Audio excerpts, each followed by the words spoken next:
Hefur maður einhvern tíma velt því fyrir sér hvers vegna stafræni heimurinn okkar fullur af forritum en ekki persónuleikum?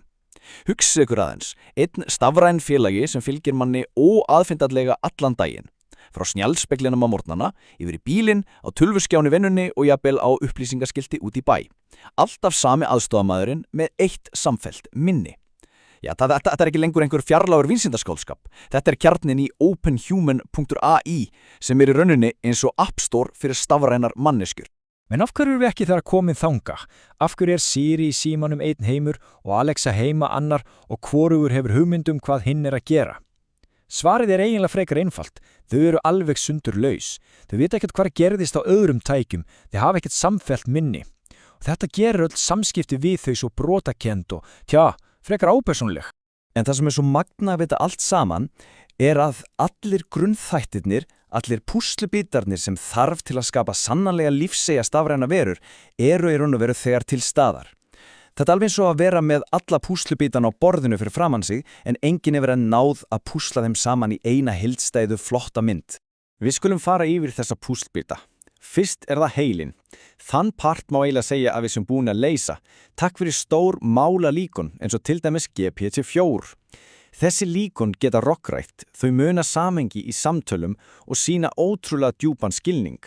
Greindin sem sagt til staðar. Allt í lagi, næst það röddin.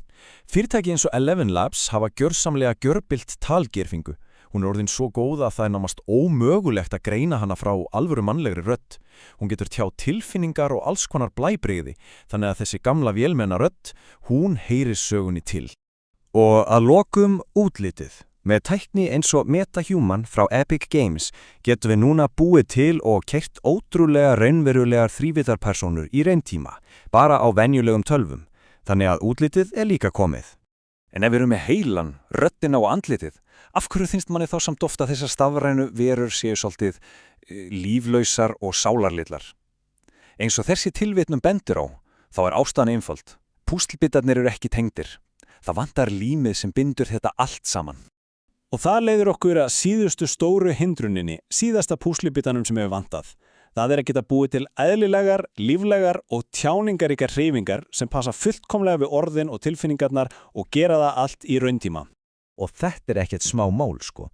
Handahreyfingar, svípbreiði, allt að vera í fullkomnu samræmi við talið, tónin og tilfinningarnar til að þetta virki eðlilega. Hefðbundin hreyfiföngun eða motion capture allt of dýr og allt of hægvirk fyrir svona lagað.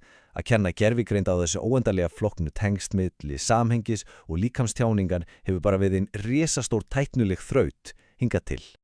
En þá kemur lausnin á sjónarsviðið. Openhuman.ai kynntur sem sá vettvangur sem ekki bara tengir alla þessa bita saman, heldur byggir heilt nýtt vistkerfi í kringum þá.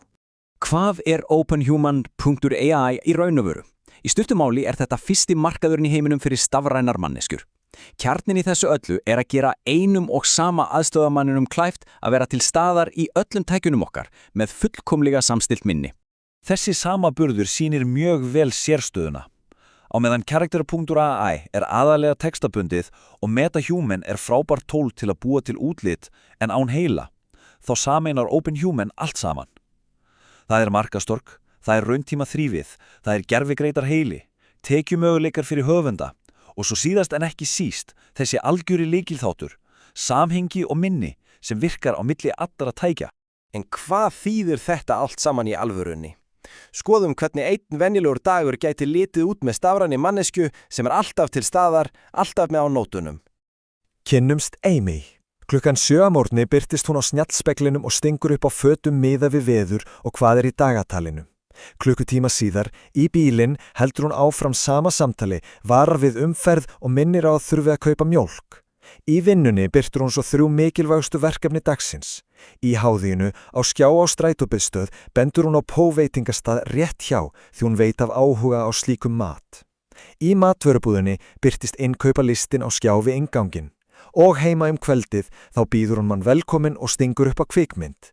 Alltaf sama Amy, allstaðar. Þetta kjarnin í upplifunni.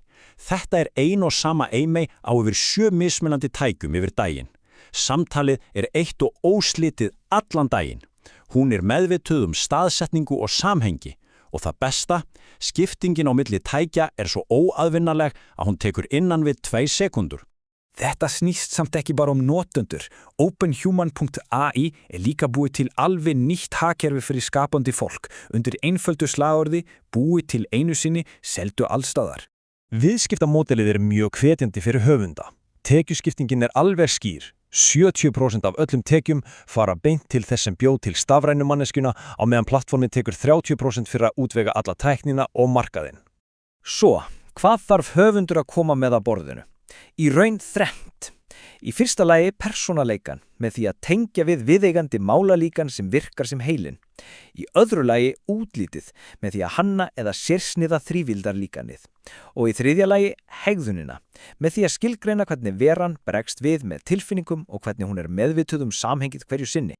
Og til að gera þetta eins aðgengilegt og hægt býður OpenHuman upp á alveg ótrúlega öflug og ókeypis verkfæri.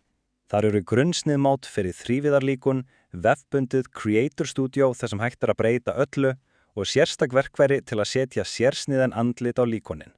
Allt er gert til að lækka þröskulding fyrir skapandi fólk. Allt í lagi, kíkjum aðeins undir húðið. Hver er tæknin sem leysir þennan hreyfingarmúnda og gerir alla þessa óaðfinnalegu upplifun mögulegra? Það eru einn 2 algjöra lykilnýjungar hér. Sú fyrri er gervigreindarvelferði hreyfingar. Hún býr til raunverulegar handahreyfingar úr texta, hljóði og tilfinningum á undir 50 millisekúndum. Þetta leysir líflausa vandamálið. Svo seinni er svo samhengsjám samstillingsakerfið. Það tryggir að minni og samtöl séu fullkomlega samstillt á öllum tækjum á innan við 100 millisekúndum. Þetta er tæknin sem gerir einn aðstofamaður allstaðar að veruleika. Og þegar þeir segja allstaðar, þá meina þeir það. Vettvangurinn er hannaður til að virka á bókstaflega öllu. Á öllum stýrikerfum fyrir tölvur og síma, í vöfrum, á snjalltækjum eins og í skápum, í bílum og jafnvel á almennum skjám, á flugvöllum og í verslunarmiðstöðum. Þessi tækni stefnir öll í eina átt og boðar gríðarlega breytingu á því hvernig við eigum í samskiptum við tæknina. Framtíðarsýnin er alveg skýr. Eftir 10 ár mun fólk ekki eiga í samskiptum við heldur við verur. Samskiptin verða byggð á sambandi og samræðum, ekki smellum og valmyndum. Og þetta skilur okkur eftir með eina stóra og skapandi spurningu til að íhuga.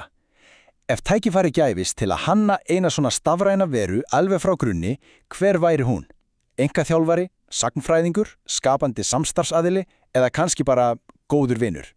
Möguleikarnir eru í raun jafn óþrjótandi og mannlegt ímyndunarafl.